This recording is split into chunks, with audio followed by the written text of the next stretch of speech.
வணக்கம் யாசரனா. வணக்கம் பிரியா. 2026 உடைய ஒரு ஹாட்டஸ்ட் டாபிக் அப்படின்னு சொன்னா தேர்தல் தான். ஒரு வகையா தேர்தலும் நடந்து முடிஞ்சிருச்சு. ஆனா இப்ப எல்லாரும் பேசுற விஷயம், எப்பயுமே இது வரைக்கும் நடந்த தேர்தல்கள்ல, தமிழக சட்டமன்ற தேர்தலுடைய வரலாறுல இது வரைக்கும் இவ்வளவு வாக்குகள் பதிவானதே இல்ல.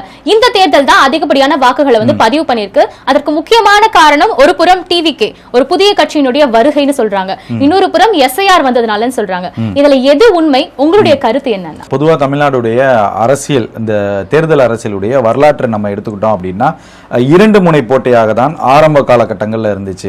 அதிமுக தொடங்குவதற்கு முன்பு திமுக வெர்சஸ் காங்கிரஸ், இடதுசாரிகள் வெர்சஸ் காங்கிரஸ், இந்த மாதிரி போட்டிகளாக இருந்துச்சு. அதிமுக வந்ததுக்கு அப்புறம் திமுக வெர்சஸ் அதிமுகங்கிற மாதிரி இருந்துச்சு. இப்போ அதிமுக வந்தாலும் திமுக, அதிமுக, காங்கிரஸ்க்கு இடையான போட்டிகள்லாம் நிலவுச்சு. இப்போ இந்த மாதிரி 2 முனை 3 முனை போட்டிகளை கடந்து இப்போ 4 முறை போட்டியாக 2026 தமிழ்நாடு அரசியல் வரலாற்றிலேயே 4 முனை போட்டியாக நடக்குது. இப்போ நீங்க சசிகலாவையும் வேல்முருகனையும் எடுத்துக்கிட்டீங்கன்னா 6 முனை போட்டி தமிழ்நாட்டில். ரொம்ப பெரிய வித்தியாசம் இல்ல. 2 முனை போட்டியாக இருந்த தமிழ்நாட்டில் 6 முனை போட்டிலாம் நடக்கிறதுக்கான வாய்ப்புகள் இந்த குறிப்பிட்ட 2026 தேர்தல் ஒரு பெரிய வரலாற்றுல ரொம்ப குறித்து கொள்ளக்கூடிய ஒரு விஷயமாக இருக்கு. நம்ம இன்னைக்கு உட்கார்ந்து பேசுறோம், இன்னும் சில வருடங்கள் கழித்து இந்த தேர்தலை பற்றி வரக்கூடிய இந்த இளைஞர்கள் பேசுவாங்க. 26 தேர்தல் எப்படி நடந்துச்சு தெரியுமா? இப்ப நம்ம சொல்றோம்ல 67 தேர்தல் எப்படி நடந்துச்சு, திருமங்கலம் ஃபார்முலா தேர்தல் எப்படி நடந்துச்சு, ஒரு சில தேர்தல்கள் எல்லாம் மக்களிடத்துல நம்ம எப்பயுமே மறக்கடிக்கவே முடியாது.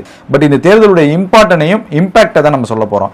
இந்த தேர்தல் சிறிய குழந்தைகள் முதல் பெரியவர்கள் வரைக்கும், வயதானவர்கள் வரைக்கும், இளைஞர்கள் மத்தியிலும் ரொம்ப கவரக்கூடிய 26 தேர்தலாக தான் நான் முதல்ல பாக்குறேன். இந்த 2026 தேர்தல் தொடக்கமே ரொம்ப சூப்பரா இருந்துச்சு. ஆக்சுவலா என்ன சொல்லணும் அப்படின்னா, நம்ம 9 மணி நிலவரம், 1 மணி நிலவரம், 3 மணி நிலவரம் சொல்லி நமக்கு அந்த அப்டேட்ஸ் எல்லாம் வந்துட்டு இருக்கும். சோ அந்த அப்டேட்ல நம்ம பாக்குறப்ப கிட்டத்தட்ட 9 மணி நிலவரம்னு பாத்தீங்க அப்படின்னா 17.69% வாக்குகள் பதிவாயிருந்துச்சு. கடந்த 2021 பாத்தீங்க அப்படின்னா 13.80% வாக்குகள் தான் பதிவாயிருந்துச்சு. அப்ப கிட்டத்தட்ட இதுக்கும் அதுக்குமான வித்தியாசங்கள்னு பாத்தீங்க அப்படின்னா 3.89% இருக்கு. அப்போ இந்த 3.89% மக்கள் அந்த வித்தியாசம் இருக்குல்ல வாக்குப்பதிவுல, இதுதான் நம்ம பேஸா நம்ம எடுத்து இப்ப பேச போறோம். இப்போ இந்த தேர்தலுக்கு 21க்கு முந்தைய நாள் நைட்டே பாத்தீங்க அப்படின்னா சென்னை முழுவதும் டிராபிக். கிட்டத்தட்ட பெருங்குளத்தை தாண்ட முடியல, இந்த பக்கமும் பூந்தமல்லி தாண்ட முடியல, கிட்டத்தட்ட பயங்கரமான டிராபிக். கோயம்புத்தூர்ல பேருந்துக்காக மக்கள் கூட்டம், கிளாம்பாக்கத்தில் மக்கள் கூட்டம், பெங்களூர்ல மக்கள் கூட்டம்.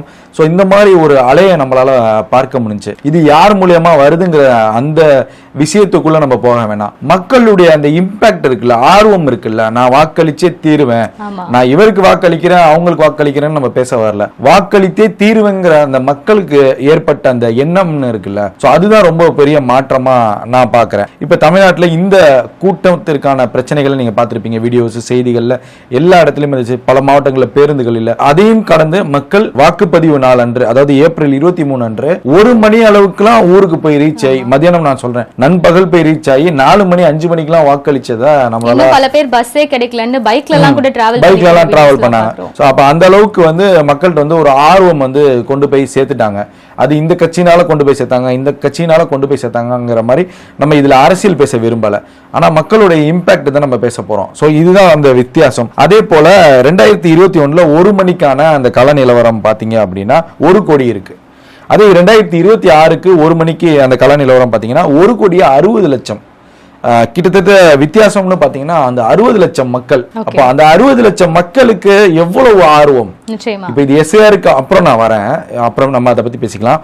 இந்த 60 லட்சம் மக்களுக்கு அந்த 1 மணிக்கு 60 லட்சம் மக்கள் வாக்களிக்கிறாங்க. நீங்க சும்மா கூட்டமா ஒரு 10,000 பேரை பார்த்தாலே எப்படி இருக்கும்? அப்ப 60 லட்சம் பேர் தமிழ்நாடு முழுவதும், இப்ப 60 லட்சம் பேர் வாக்களிக்கிறாங்க அப்படின்னா அது எவ்வளவு பெரிய மாற்றம், எவ்வளவு பெரிய டிஃபரெண்ட். எதையோ கன்வே பண்ண பாக்குறாங்க, அரசாங்கத்துக்கு கன்வே பண்ண பாக்குறாங்க. அது திமுகவா இருக்கட்டும், விஜயா இருக்கட்டும், எடப்பாடியா இருக்கட்டும், சீமானா இருக்கட்டும், இன்னும் பிற கட்சிகளா இருக்கட்டும், இந்த 60 லட்சம் பேர், இந்த 1 மணிக்கு 60 லட்சம் பேர் முந்தியடித்து வாக்கு செலுத்துறாங்க அப்படின்னா இந்த கவர்மெண்ட்ஸுக்கு, இந்த கட்சிகளுக்கு, இந்த அரசியல்வாதிகளுக்கு மக்கள் ஏதோ சொல்ல வராங்க. மக்கள் ஒரு விஷயத்தை பதிவு செய்ய வராங்க. ஒண்ணு அது மாற்றமா கூட இருக்கலாம், இது இருக்கிற கவர்மெண்ட்டை சரியா நடத்துங்க கூட இருக்கலாம், இல்ல இத்தனை கட்சிகள் எங்களுக்கு தேவையில்லைன்னு கூட இருக்கலாம், புரியுதா? இல்ல நோட்டாக கூட இருக்கலாம். இன்னும் நமக்கு கருத்து கணிப்புலாம் என்னன்னு தெரியாது, யாருக்குமே யாரு வெற்றி பெற போறாங்கன்னு தெரியல. நம்ம பேசுறது இந்த 60 லட்சம் பேர் இந்த 1 மணிக்கு டிஃபரெண்ட் இருக்குன்னா, இப்ப அந்த 60 லட்சம் பேருக்கு என்ன மாற்றம் தேவைப்படுது, தமிழ்நாட்டுக்கு என்ன தேவைப்படுதுங்கிற ஒரு இம்பாக்டை உருவாக்கியிருக்காங்க. ஸோ இது வந்து ஒரு பெரிய மாற்றம். கிட்டத்தட்ட எல்லா கட்சிகளுக்கும் இதுல பயம் இருக்குமா? திமுகவுக்கு பயம், அதிமுகவுக்கு பயம், விஜய்க்கும் பயம், சீமானுக்கும் பயம், எல்லாருக்குமே ஒரு பயம் இருக்கு. ஏன்னா மக்கள்கிட்ட ஒரு எழுச்சியை பார்க்க முடியுது. அதே போல 3 மணி கால நிலவரத்தை நம்ம எடுத்துக்குவோம். 2021 பாத்தீங்க அப்படின்னா 3,47,00,000. அதே 2026 பாத்தீங்கன்னா 3,94,00,000. கிட்டத்தட்ட டிஃபரெண்ட் பாத்தீங்கன்னா 14.24%. 1,72,00,000 பேர். நீங்க 60 கணக்கு பண்ணாலும் 1,20,00,000. அப்ப எக்ஸ்ட்ரா இங்க வந்து எத்தனை பேர்? 52 லட்சம் பேர் எக்ஸ்ட்ரா வராங்க. அப்ப இந்த 14% மக்கள் எதை எதிர்பார்க்கறாங்க? சோ அங்க ஒரு கேள்வி வருது இல்ல நமக்கு. நீங்க கேட்கலாம், எஸ்ஏஆர் வந்ததுக்கு அப்புறம் சொல்றாங்களேனா? ஆமா, எஸ்ஏஆர் வந்து திருத்தங்கள் மேற்கொண்டாங்க. தேர்தல் ஆணையம் வந்து ஒரு திருத்தங்களை மேற்கொள்றாங்க அப்படின்னா, கடந்த முறை எஸ்ஏஆர் இருந்துச்சுல்ல, ஸோ அந்த எஸ்ஏஆரை பேஸ் பண்ணி அதுக்கப்புறம் அந்த தலைமுறைகள் வாக்களித்தாங்க. இப்போ இந்த 26ல் 25 நீங்கள் அக்டோபர், ஆகஸ்ட், செப்டம்பர், அக்டோபர்லாம் பார்த்தீங்கன்னா தேர்தல் திருத்தம் வந்து நடந்துட்டு இருந்துச்சு. எல்லா ஊர்லேயும் எல்லா மாவட்ட ரீதியாக நடந்துட்டு இருந்துச்சு. அதே போல் இந்த எஸ்ஏஆர் பணிகளை மேற்கொண்டதை நம்மளால பார்க்க முடிஞ்சு. இந்த எஸ்ஏஆர்ல என்னன்னா, எனக்கு ஓட்டு இருக்கு, உன் ஓட்டு இருக்காமா, இருக்குண்ணா, உன் ஓட்டை கேன்சல் பண்ணிட்டாங்க அப்படின்லாம் நிறைய வீடியோக்கள்லாம் பார்க்க முடியுது. எஸ்ஏஆர் என்ன அப்படின்னா திருத்தம், வாக்காளருடைய அந்த அடையாளங்கள்ல இருக்கக்கூடிய சிறிய திருத்தங்கள், பெரிய திருத்தங்களை கொண்டு வருவதற்காக தான் இந்த சட்ட மசோதாவை நிறைவேற்றுறாங்க. இப்போ இந்த சட்ட மசோதா என்ன பண்ணுது அப்படின்னா, இப்போ என்னுடைய தந்தை வந்து உயிரோட இல்லை, இல்லை என்னுடைய தாத்தா உயிரோட இல்லை அப்படின்னா அவருக்கான ஓட்டு ஐடி இருக்கும். ஸோ அந்த ஓட்டு ஐடி எதுக்கு நான் கேட்குறேன், கள்ள ஓட்டா கூட மாறலாம்ல. அந்த மாதிரி வந்து இறந்தவர்கள் லிஸ்ட்டை வந்து கணக்கெடுக்கிறாங்க. சில பேர் வந்து நம்ம தமிழ்நாட்டை விட்டு வட மாநிலங்களுக்கு போய் இடம்பெயருவாங்க. இப்போ வட மாநிலத்திலேருந்து தமிழ்நாட்டுக்கு எத்தனையோ பேர், நீங்கள் சவுகார்பேட்டெல்லாம் எடுத்துக்கிட்டிங்கன்னா, வண்ணாரப்பேட்டை, சவுகார்பேட்டெல்லாம் எடுத்துக்கிட்டிங்கன்னா ஃபுல்லாக நார்த் இந்தியன்களுக்குலாம் வாக்கு இருக்குது. சேகர் பாபுடைய தொகுதி, துறைமுகம் தொகுதியில் எவ்வளோ நார்த் இந்தியன்ஸ்க்கு வந்து ஓட்டு இருக்கு. ஸோ அப்போ அவங்களுக்கு அங்கே எஸ்ஏஆர் வந்து அவங்களுடைய பிறந்த மாநிலம் எதுவோ அங்கே அவங்களுடைய வாக்காளர் உரிமம் வந்து ரத்து செஞ்சு ஊர்லேயும் ஓட்டர் ஐடி இருக்கும், இங்கேயும் ஓட்டர் ஐடி இருக்கும். ஸோ இதெல்லாம் தான் கணக்கு பண்ணி அதை ரிஜெக்ட் பண்ணியிருக்காங்க. எஸ்ஏஆர் தான் இந்த வாக்கு சதவீதத்துக்கு அதிகமான வாக்கு சதவீதத்திற்கு எஸ்ஏஆர் தான் முழுமையான காரணம்னு எல்லாரும் சொல்றாங்க. எல்லா விவாத ஊடகங்களையும் பேசப்படுது, எல்லா யூடியூப்களையும் பேசப்படுது. அது முழுமையான காரணம் இல்லைங்கிறது தான் நம்மளுடைய கருத்தை நம்ம முன்வைக்கிறோம். என்னன்னா, மக்களுடைய ஆர்வத்தையும் நம்ம இதுல பார்க்கணும். நீ ஒட்டுமொத்தமா இந்த தேர்தல் வந்து ஒரு திருவிழா போல மக்கள் கொண்டாடினாங்க. அது ஒரு கட்சியினால ஏற்பட்டதோ இல்ல ஒரு தலைவர்னால ஏற்பட்டதோ நம்ம பேச வரல. மக்கள் வாக்களித்தார்களா இல்லையா, அது எப்படி கொண்டாடினாங்களா இல்லையா? ஒவ்வொருத்தருங்க நான் ஊருக்கு போறேன் ஸ்டேட்டஸ், நான் ஓட்டு போட்ட ஸ்டேட்டஸ் வாட்ஸ்அப்ல, ஃபேஸ்புக், அவங்களோட சோசியல் மீடியாலாம் போட முடியுது. அப்போ 21 தேர்தலில் நீங்க இந்த இம்பாக்டை பார்த்திருக்க முடியாது. நீங்க பார்த்திருக்கீங்களா? இல்ல, இது வரைக்கும் எப்பயுமே பார்த்தது இல்ல. ஒரு எலெக்ஷனுக்கு புதுசா ட்ரெஸ் எடுக்கிறது, நீங்க ஒரு கருத்து முன் வச்சீங்க. ஆனா எனக்கு என்ன புதுசா இருந்ததுன்னா, இளைஞர்களுடைய ஈடுபாடு அப்படிங்கிறது இந்த பர்டிகுலர் தேர்தல்ல தான் அதிகமா இருந்துச்சு. சோ ஒரு சில மக்களுடைய கருத்து என்னன்னா, அதுக்கு ஒரு முக்கியமான பங்கு வந்து டிவிகேக்கு இருக்கு. ஏன்னா எலெக்ஷனுக்கும் பொங்கல் மாதிரி ட்ரெஸ் எடுத்தாங்க, சீக்கிரமா ஊருக்கு போகணும்னு பார்த்தாங்க, பைக் எடுத்துட்டு ஊருக்கு கிளம்புறாங்க, சின்ன சின்ன பசங்க எல்லாம் அரசியல். அதுதான் நான் சொல்ல வரேன். இப்போ அந்த மாற்றம்ங்கிறது மக்கள்கிட்ட வந்துருச்சு இல்ல. சோ வாக்களிக்கணுங்கிற ஒரு எண்ணம், ஒரு நம்ம தமிழ்நாட்டிற்கு இது தேவை, வாக்களிக்கிறதுங்கிறது ஒரு கடமை. இந்த வாக்களிப்பதுங்கிறது எவ்வளவு இம்பார்ட்டன்டான ஒரு விஷயம்ங்கிறத மக்கள்கிட்ட அந்த ஆர்வம் வந்துருச்சுன்னு நான் சொல்ல வரேன். 21 தேர்தலுக்கும் 16 தேர்தலுக்கும் 11 தேர்தலுக்கும் இப்ப நடக்கக்கூடிய 26 தேர்தலுக்கும் இருக்கக்கூடிய டிஃபரெண்ட் நம்ம சொல்றோம். எஸ்ஏஆரின் தாக்கம் இருக்கா அப்படின்னா ஓரளவுக்கு இருக்கு. ஆனா அதை கடந்த 50% மேல் மக்களுடைய ஆர்வம்ங்கிறது மறுக்க முடியாத ஒரு விஷயமா நம்மளுடைய கருத்தா இருக்கு. அப்ப மக்களுடைய ஆர்வம் எவ்வளவு அதிகரிச்சிருக்குங்கிறத இந்த தேர்தல் வந்து பிரதிபலிக்குது. கட்சி தான் காரணம்னு சொல்ல முடியாதுன்னு சொல்ல வரீங்க? ஆமா, கட்சி மட்டுமே காரணம்னு சொல்ல முடியாது. இப்போ எனக்கு வந்து பிரியாவை பிடிக்கும், நான் பிரியாவுக்கு வாக்களிக்கிறேன் அப்படின்னா பிரியாவுக்கு பிடிக்காதவர்கள் என்னை பின்தொடருவாங்கல்ல. ஏன் கூட வந்து நான் பிரியாவுக்கு வாக்களிக்க கூடாதுன்னு ஒரு 100 பேர் எக்ஸ்ட்ரா வருவாங்கல்ல. அதே போல இப்ப விஜயை பிடிக்கும், விஜய் பிடிப்பவர்கள் 10 லட்சம் பேர் வாக்களிக்கிறார்கள் அப்படின்னா விஜயை பிடிக்காதவர்களும் வெளிநாட்டிலிருந்து வாக்களிக்க வந்ததை பார்க்க முடிஞ்சிச்சுல. எத்தனையோ பேர் பிளைட்ல வந்தாங்கல்ல. அப்ப திமுகவை பிடிக்கும்னு வாக்களித்தவர்கள் எத்தனை பேர் இருந்தாலும் திமுகவை பிடிக்காது என்று வாக்களித்தவர்கள் இருக்காங்கல்ல. சோ இந்த கான்செப்டுக்குள்ள வாங்கன்னு தானே சொல்ல வரேன். எஸ்ஏஆர் மட்டும் ஏன் பேசுறீங்கன்னு தான் சொல்ல வரேன். எல்லா ஊடக விவாதங்கள்லையும் எஸ்ஏஆர் மட்டுமே காரணம்னு சொல்லி ஒரு சில கட்சிகள் பேசுறாங்க. நான் அதை ஏத்துக்க விரும்பலன்னு நான் சொல்ல வரேன். எஸ்ஏஆர் மட்டுமே காரணம் இல்ல. இன்னைக்கு திமுகவை பிடிக்காதவர்கள் தானே வெளிநாட்டுல இருந்து வந்தாங்க. அதே விஜய் பிடிக்காதவர்கள் தானே மற்ற மாநிலத்துக்கு வேலைக்கு போனவங்க திரும்பி வந்து வாக்களிச்சாங்க. ஸோ இந்த டிஃபரெண்ட்டை நான் சொல்றேன். அப்போ நீங்க எஸ்ஏஆரோ இல்ல ஒரு கட்சியோ இங்க மேட்டர் கிடையாது. இதை கடந்து மக்களுக்கு இருக்கக்கூடிய ஆர்வமும் மக்கள் வாக்களிக்கக்கூடிய அந்த இம்பாக்டும் தான் தமிழ்நாடு அரசியல் களத்துல 26 தேர்தல் மறக்க முடியாத தேர்தலா இருக்கு. இந்த 26 தேர்தல் வருங்கால சங்கதிகளுக்கு ஒரு எடுத்துக்காட்டா இருக்க போகுது. அதுல மாற்று கருத்து கிடையாது.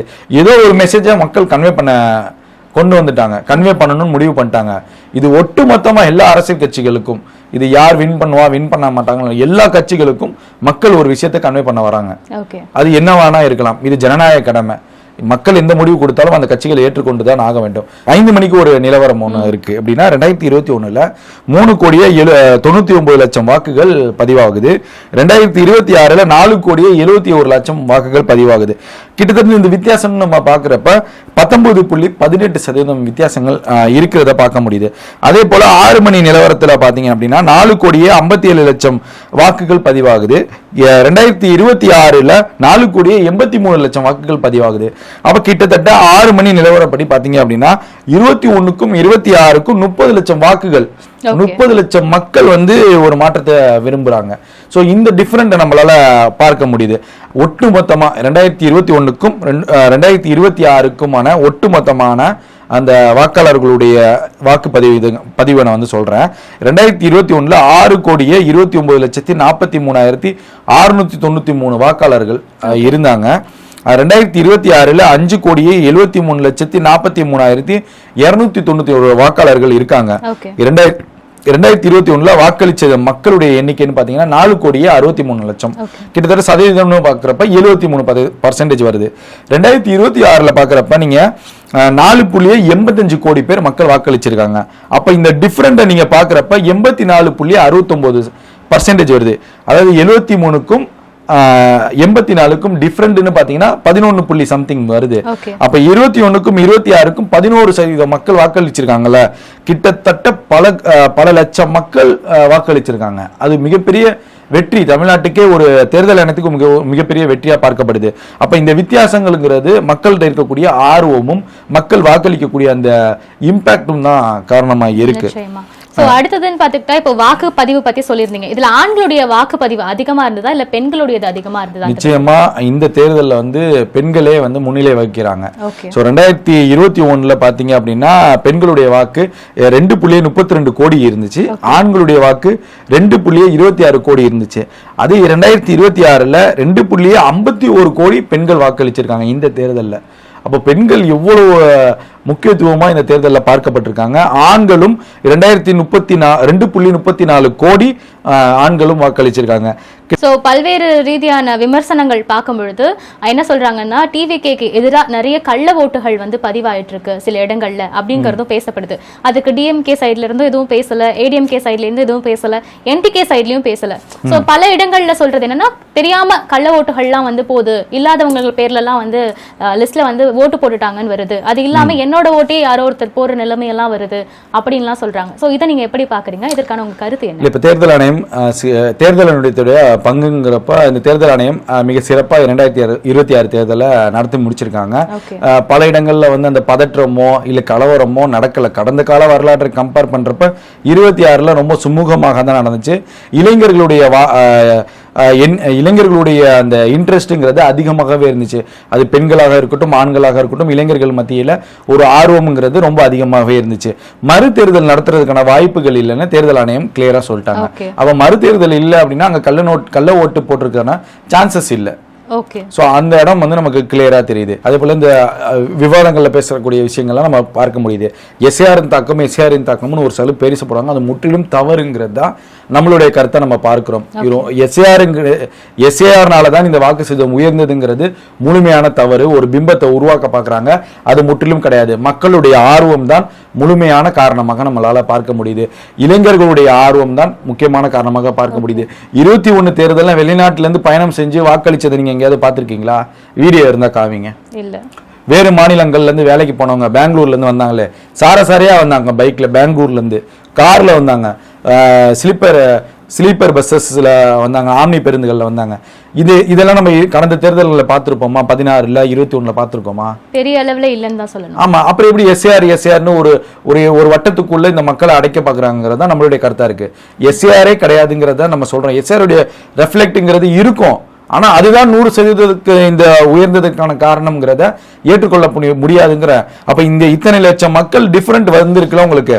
9 மணி, 11 மணி, 1 மணி, 3 மணி, 5 மணி, இறுதி வரைக்கும் உங்களுக்கு அந்த 19% வாக்குகள் வித்தியாசம் வந்திருக்கு. ஏன் அதை பேச மாட்டீங்கன்னு தான் நான் சொல்ல வரேன். எந்த ஊடகமும் அதை பேசல, எந்த பத்திரிகையாளர்களும் அங்க பேசலங்கிறது தான் பிரதானமா பார்க்கப்படுது. மக்களுடைய ஆர்வமும் மக்கள் எதிர்பார்க்கக்கூடிய மாற்றம் தான் இந்த வாக்கு சதவீதம் உயர்ந்ததற்கான முழுமையான காரணம். இதை நம்ம சேனல்ல நம்ம பதிவு செய்யணும். நிச்சயமா. சோ மக்களுடைய ஆர்வம் உயர்ந்திருக்கு, அது மட்டும் இல்லாம வாக்குப்பதிவும் அதிகமா இருக்குன்றத சொல்லிட்டீங்க. சோ உங்களுடைய கணிப்பு படி இப்போ நடந்திருக்க 2026 சட்டமன்ற தேர்தல்ல எந்த கட்சி ஜெயிக்கிறதுக்கான வாய்ப்பு இருக்கு? புதிய மாற்றம் ஜெயிக்குமா, இல்ல இப்ப நீடிக்கிற ஆட்சியே திரும்ப நீடிக்குமா அப்படிங்கறதுதான் கேள்வி. 2026க்கான இந்த தேர்தல் வந்து பல மாநிலங்கள்ல தேர்தல் நடக்குது. இப்ப நமக்கு வெஸ்ட் பெங்காலுக்கும் நமக்கு நடந்துச்சு. கடந்த வாரம் பாத்தீங்க அப்படின்னா கேரளால நடந்துச்சு, அஸ்ஸாம்ல நடந்துச்சு, இந்த மாதிரி நடந்துச்சு. இன்னும் தேர்தல்கள் இருக்கு. 28 வரைக்கும் சம்திங் தேர்தல் இருக்கு. ஸோ இதெல்லாம் முடிந்ததுக்கு அப்புறம் தான் நமக்கு தேர்தலுக்கு பிந்தைய கருத்து கணிப்புன்னு ஒரு எக்ஸிட் போல் கருத்து கணிப்புகள் வந்து எல்லா ஊடகமும் ஒட்டுமொத்தமா ரிலீஸ் பண்ணுவாங்க, தேர்தலுக்கு பின்பு ஒரு கருத்து கணிப்புன்னு சொல்லிட்டு. ஆனா 21ல வந்து இந்த தேர்தலுக்கு பின்பு கருத்து கணிப்புங்கிறது ஓரளவுக்கு அசம்சன் பண்ணி பேசப்பட்டுச்சு. விவாத நிகழ்ச்சிகள்ல பத்திரிகையாளர்களா இருக்கட்டும், தன் கட்சியை சார்ந்த பத்திரிகையாளர்கள் பேசினாங்க, நியூட்ரலா இருக்கக்கூடிய பத்திரிகையாளர்கள் பேசினாங்க, அந்தந்த அரசியல் விமர்சகர்கள் பேசினாங்க, அந்த கட்சியை சார்ந்த ஊடக விவாதங்களில் கலந்து கொள்றவங்க எல்லாம் பேசி அந்த கருத்துக்கள்லாம் சொல்ல முடிஞ்சு. இப்ப நம்ம ஓவராலா பாக்குறப்ப எந்த ஒரு பத்திரிகையாளர்னாலும் இந்த 26 தேர்தலை கணிக்க முடியல. அது உண்மையா அது நடந்த ஒரு விஷயம் தான். அது யாருனாலையும் மறுக்க முடியாது. இப்ப எத்தனையோ டிபேட் நடந்துச்சு, எலெக்ஷன் முடிஞ்சு. யாராவது ஒரு நாள் திமுக இவ்வளவு ஜெயிக்கணும் உறுதியா சொல்லுங்க, அதிமுக இவ்வளவு ஜெயிக்கணும் உறுதியா சொல்லுங்க, இல்ல தாவேக்கு ஆட்சி பிடிக்கணும் உறுதியா சொல்லுங்க. யாருனாலையும் சொல்ல முடியல. ஏன்னா மக்கள் அந்த அளவுக்கு இம்பாக்ட் கொடுத்துருக்காங்க இந்த தேர்தலை. நீங்க எப்படி கணிப்பீங்கன்னு சொல்ல முடியாது. அந்த ஒரு 10 இளைஞர்கள் வரானா 10 பேரும் டிவிக்கு போட்டாங்கிறதுக்கு என்ன ஆதாரம் நம்ம கிட்ட இருக்கு? என்ன உறுதியா அவன் நம்ம கிட்ட சொல்றாங்கிறத நம்மளால நம்ப முடியும். அதே போல கடந்த நாடாளுமன்ற தேர்தல் இதுலயுமே நம்மளால பார்க்க முடிச்சு. தமிழ்நாட்டில் வந்து அதிமுக எவ்வளவு ஓட் பர்சன்டேஜ் வாங்கினாங்க, டிஎம்கே எவ்வளவு ஓட் பர்சன்டேஜ் வாங்கினாங்க. பட் இதே பேஸ் பண்ணியே வந்து எல்லா ஊடகங்களும் பேசுறாங்க, அதிமுகவுடைய ஓட் பேங்க் அவ்வளவுதான், திமுகவுடைய ஓட் பேங்க் அவ்வளவுதான், இப்ப விஜய் வந்து இதை பண்ண போறாரு, விஜயோட தாக்கம் இவ்வளவு இருக்குன்னு சொல்லி பேசுறாங்க. எப்படி இவங்க வந்து ஒரு உறுதியா அதிமுகவுக்கு நாடாளுமன்ற தேர்தலில் இருக்கக்கூடிய ரிசல்ட்டை வச்சு இவங்க எப்படி விவாதிக்கிறாங்கிறத ரொம்ப ஒரு அதிர்ச்சி அளிக்குது. அதை மட்டும் பேஸ் பண்ணி இவங்க எப்படி பேச முடியும்? அதுக்காக நான் ஒரு எக்ஸாம்பிள் சொல்றேன். 2021 தேர்தலில் டிஎம்கே உடைய சதவீதம்னு பாத்தீங்கன்னா 133 இடங்கள் வெற்றி பெற்று ஆட்சியை பிடிக்கிறாங்க. அவங்களுடைய சதவீதம்னு பாத்தீங்கன்னா 38%. அதே அதிமுகவுடைய சதவீதம் பாத்தீங்கன்னா 66 சீட்டு பிடிக்கிறாங்க, 33.5%. கிட்டத்தட்ட திமுகவுக்கும் அதிமுகவுக்கும் 4% தான் சொல்றேன். 21 தேர்தல்ல, கடந்த தேர்தல்ல 4%. அதே நீங்க பாட்டாளி மக்கள் கட்சிக்கு பாத்தீங்கன்னா 3.8, காங்கிரஸுக்கு 4.3, விசிக 1%, அதர்ஸ்ன்னு சொல்லி 19.4% அதர்ஸ்ல இருக்காங்க. இந்த 19.4% யாருன்னு பாத்தீங்கன்னா நாம் தமிழர் சீமானு, மக்கள் நீதி மையம், டிடிவி தினகரன் தனிச்சு நின்னாங்க. எல்லாருமே வந்து அதிமுக கூட கொஞ்சம் சண்டை வந்தனால தனிச்சு நின்னாங்க. அப்படி இருக்கிறப்ப இந்த 4% தான் டிஃபரெண்ட் இருக்கு. எப்படி உங்க அதிமுகவை எடை போடுறாங்கன்னா என்னால இந்த 19% யாருக்கு போகுது அதை பேசணும்ல. நீங்க வந்து விஜய் ஒரு தாக்கத்தை ஏற்படுத்துவ திமுக ஆட்சி அமைக்கும், அதிமுக ஆட்சி அமைக்கும்னு பேசுறீங்கல்ல. இந்த அதர்ஸ்ல 19.4% இருக்கு, மக்கள் நீதி மையம் இருக்கு, டிடிவி இருக்கு, சீமான் இருக்காரு. ஏன் இதெல்லாம் பேச மாட்டீங்கன்னு தான் நம்ம சொல்ல வரோம். அப்ப இதெல்லாம் இவங்க பேசினாங்கன்னா எஸ்ஏஆர்ங்கிறத வச்சு மூடி மறைப்பாங்க. அப்ப இங்க எஸ்ஏஆர்ங்கிற தாக்கம்ங்கிறது குறைவுங்கிறத நம்ம பதிவு செய்யறோம். இப்ப முழுமையான தெளிவான ஒரு விஷயம் உங்களுக்கு தெரிஞ்சிருக்கும். இந்த 26 தேர்தலுடைய கருத்து கணிப்புங்கிறது யாருனாலையும் கணிக்க முடியாத தேர்தலாக இருக்கு. தமிழ்நாடுடைய ஒட்டுமொத்த அரசியல் வரலாற்றிலையும் 26 தேர்தலுங்கிறது ஒரு மிகப்பெரிய ஒரு வித்தியாசமான தேர்தல், அதிர்ச்சி அடையக்கூடிய தேர்தல், ஒரு மாற்றத்தை எதிர்பார்க்கக்கூடிய தேர்தல். நம்ம 26ல இருக்கிறோம். 2050 2060க்கு அப்புறமும் இந்த 26 தேர்தல் நிச்சயமா பேசப்படும். ஓகே, இது வரைக்கும் இங்க டிஎம்கே தான் ஜெயிச்சது, இது வரைக்கும் ஏடிஎம்கே தான் ஜெயிச்சதுன்னு சொல்லப்படுற தொகுதிகள்ல கூட இவங்க தான் ஜெயிப்பாங்க அப்படிங்கறத சொல்ல முடியாத ஒரு கன்ஃபியூஷன்ல இருக்கு அப்படின்னே சொல்லலாம்னு சொல்லிருக்கீங்க. சோ அதுக்கு முக்கியமான காரணம் மக்கள்ங்கிறத நான் பதிவு செய்யறேன். ஓகே, நிச்சயமாண்ணா. சோ நிறைய விஷயங்கள் தேர்தல் பத்தியும் தேர்தலுடைய முடிவுகள் பத்தியும் எஸ்ஐஆர் பத்தியும் பல்வேறு விஷயங்கள் பகிர்ந்துக்கிட்டீங்க. ரொம்ப நன்றி. நன்றி பிரியா.